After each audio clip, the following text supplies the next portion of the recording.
Double Less numéro 2 écurie Balla Gaye numéro 1 juddoo Géejawaay tollu ci ñaar fukki at ak juróom-ñaar Double Less numéro 2 mi ngi mesuré 1m90 mi ngi nekk 110 kilos Double Less numéro 2 nee na ba muy ndaw jàng na métier dawal na charrette jàng ni nga xam ne moo di chauffeur ndaxte daana lang ci kaar yi waaye ba mu ci jugee daana dem fi nga xam ne moo di booru géej gi ngir booba lépp loo xam ne moo li indi nañ ko mu liggéey ci ngir mën a am lu mu dimbalee boppam Double Less numéro 2 nee na daana def manœuvre ngir waajal ay combat am ndaxte amul fenn fu mën a jëlee xaalis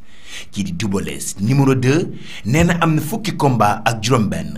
Double Less numéro 2 li gën a neex ci moom nee na bi muy door dugg ci wàllu làmb ki nga xam ni moo di Cheikh Diène di champion d'Afrique moo njëkk a def grand combat mu nekkoon ci mbër yi nga xam ni ñoo doon njëkk a bëree ba mu bëriwaat ak Cheikh Diène moomee daan ko ma limal leen Double Less numéro 2 daan na ku ñuy wax Elton ca jamono muy Elton bu njëkk daan na ku ñuy wax Laadum daan na Zazu bu Faas daan na Bukki daan Tidiane Faye Tapha Tine numéro 2 daan na Bruce Lee bu Faas daan na Dolph daan na Fëgala ak Alioune Mané waaye nag ki mujjee daan mooy Cheikhou Diène mi nga xam ni moo doon def grand combat ca ba Double Less numéro 2 di dugg ci làmb ji Double Less numéro 2 ñi ko daan ku ñuy wax